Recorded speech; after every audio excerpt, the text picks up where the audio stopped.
Young children are surrounded by patterns pretty much from birth. There's things like coloured clothing, wallpaper, animal patterns on skin. Pretty much wherever children look there'll be patterns, and our job as educators is to just get them to notice the patterns and start to understand them. It's good to get young children interested in colour patterns, patterns with objects, patterns with Play-Doh and all these kind of things, and that is what this video is all about. I'm going to show you all the simplest activities you can possibly try to get children excited and interested in making patterns. The long-term aim of all of this is to become good with number patterns, but you need to start simple. Start with colours, objects, loose parts, and I'll show you exactly how to do all that. So, it's all about my 8 favourite patterns activities for kids. Let's dive in. Okay, this first activity is an absolute beast, so please do try this one. All you need for this is some Play-Doh, and we're going to do splat the dough patterns. Super exciting. Every child has a ball of Play-Doh, and they make some little balls with it, a bit like these. And you try and put the balls in a line in front of you, wherever the children are sitting, a line of balls in front of them.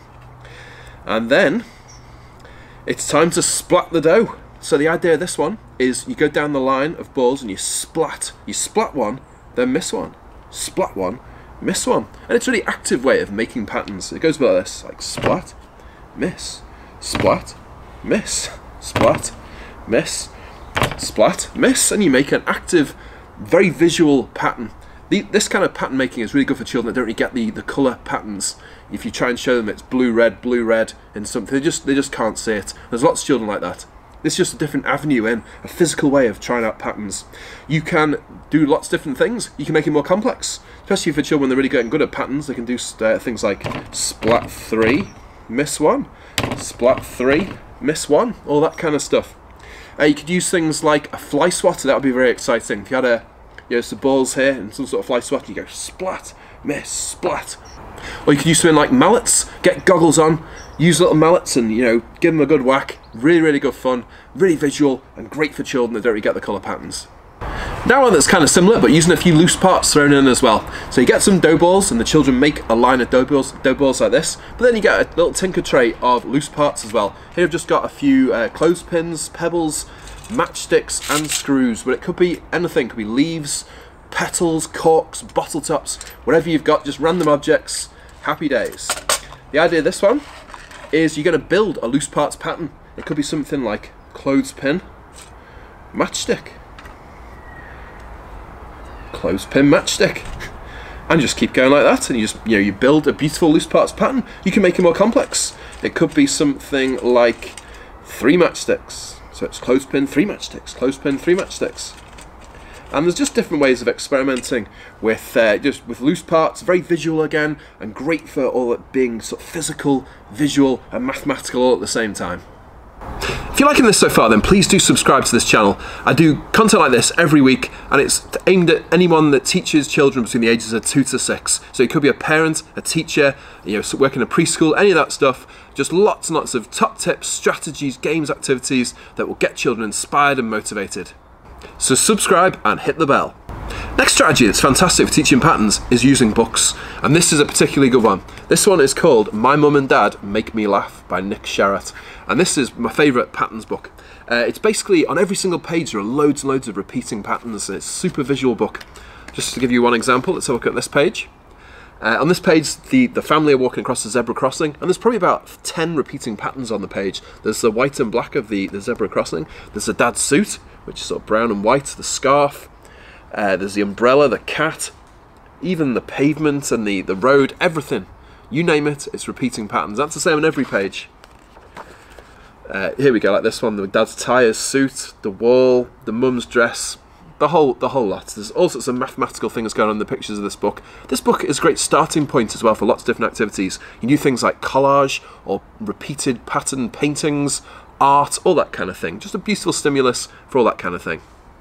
Okay, we're back on the loose parts now. I do love loose parts. You can do so many things with them. I'm just going to do some loose parts patterns. Again, I've just got a simple muffin tray with a few random loose parts in, just whatever you can find. Fantastic. And we're just going to build some loose parts patterns. I find if you have some kind of frame that the children can make the patterns on, it works much better. For example, I've just got this is just a small plank of wood basically, and I've painted these lines on with acrylic paint. There's 10 sections, so it's a bit like a sort of simple number line as well, this one. But if you have just something like this, you can even just like draw lines on a big piece of paper or chalk lines on the floor. Anything like that, I think that really helps when they're building patterns. Okay, super simple. You just get something like, I'm going to go for pegs or clothespins and little pebbles. So there we go. We'll go clothespin, pebble. You know, something as simple as this. You can make it much trickier. If the children are, getting good, they can make it much more complex. It could be something like 3 clothespins, 1 pebble. 3 clothespins, 1 pebble, all this kind of stuff. You could make the lines really, really long. You could go in a circle. There's different things you could do, but that's a basic idea. Some kind of frame, some loose parts, and away you go. If you're liking these activities so far, then please do hit the like button below. This just shows YouTube that this is a worthwhile video, and it helps promote all these ideas to a bigger audience. Now let's go on to a very, very simple and beautiful resource, which is number stones. All you need for this is get some kind of pebbles from somewhere, and you paint them with different colours. I use acrylic paint, and that just works the best and will last for many years. You could just paint them different colours. I've gone for different animal patterns for these stones. This is supposed to be a zebra with the white and black stripes. This one is a bit like a tiger with yellow/orange and black stripes. We've also got ladybird stones as well with the black dots on, and we have leopard stones as well. And basically the idea of this is you build some patterns. You can just do freestyling on the ground and just do things like, let's do like this kind of thing. You can use some kind of frame again. You could draw on the ground. You could use something like this. Let's go for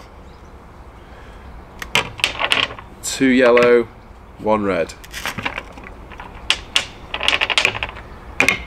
These stones are great for all sorts of things. They're good for counting, they're good for ordering, they're good for patterns like this. So there's lots of things you can do with them, not just the patterns activities, but a beautiful, simple resource that's really, really visual. Activities 6 and 7 are a bit trickier because now we're going to introduce a few numbers into these activities as well. Doing the colour patterns and the objects is a fantastic way to start with patterns, but long term you're going to be thinking about numbers. That's what it's all about. It's great to build up with these other activities, but in the end you want to get children to the point where they're seeing patterns in number sequences. That's what the whole thing's about. So this is a nice activity that sort of links the two, colours and numbers together. It's just number stones again, similar to the last activity. Get some simple pebbles and you paint them different colours. 2 colours is a good one. I've painted the odd stones white and the even stones yellow.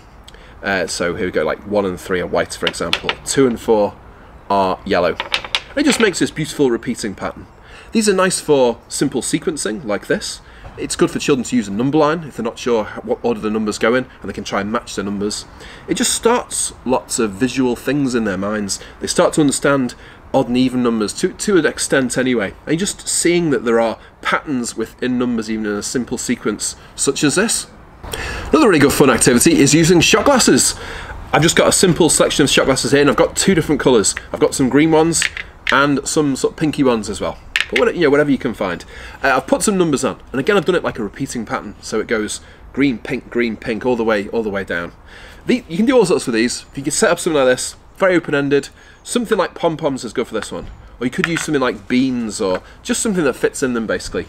It's a nice fine motor activity as well as a bit of patterns and counting involved as well. Simple game is just trying to fill them up with the right number of objects. So 1 in this one, for example, 2 in this one, etc. And this is a really visual activity. You can really see the numbers getting bigger. Let's do 5, for example. 5 looks so much bigger than 1. You can see how the number 5 is a much larger number, the quantity, than 1. So there's also problem solving in this as well. There's things like, think you've got 4 in this one, you need to make a 5, how do you do that? All that kind of stuff. But it's just very good for numbers, ordering, but patterns as well, odd and even, loads of skills involved in just a very simple activity. Before we look at the last activity, if you're enjoying these very simple games with just super cheap resources, then you'll definitely love my book that is also now free. It's called 50 Outdoor Number Activities on a Budget, and you can download it completely for free by using the link underneath this video. Activity number 8 is using instruments. This is great for children that don't really get the colour patterns, but also they might not totally get physical games as well. So it's just another avenue into this, is using sound.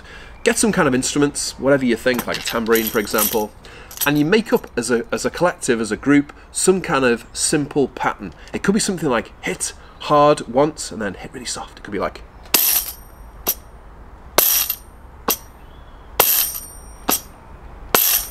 something super simple like that. Could be a little bit more complex. Could be something like 2 shakes and a hit, like.